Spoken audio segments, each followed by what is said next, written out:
So here are my 30 images. I have them set up in a 5x6 manner. I wanted them to flow, so I have them going by color and shape. I want you to be able to read them both ways, so they flow. Another thing I did in my setup is I have them so they go from kind of a wide shot to a more detailed. I wanted you to be able to flow throughout them all. Here we have this whole row kind of mimics this door shape. Then you have this golden hue. I got my prints at CVS, and the problem with printing at CVS, so you can kind of see there's this line. So the ink kind of got messed up, as well as the colors. So my colors got pretty messed with.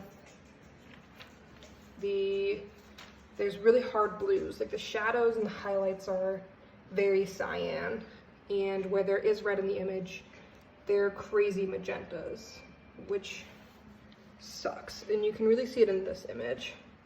This image is just not a good print whatsoever, especially sitting next to this print. This is my best print. The colors are most accurate. You can see all the detail, things aren't lost. But in this image, the color is very chalky and strange. These two came out pretty well, but I think that's because there is so much black.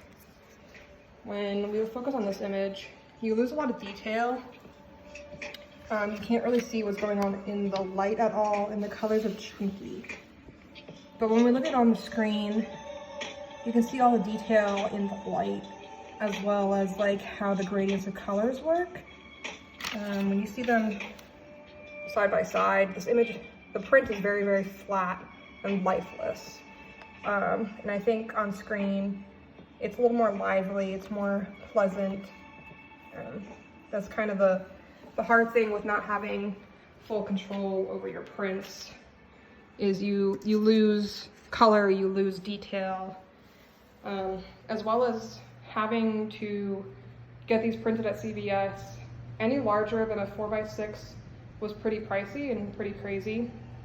So I would have a hard time justifying sending prints that I had no control over to them.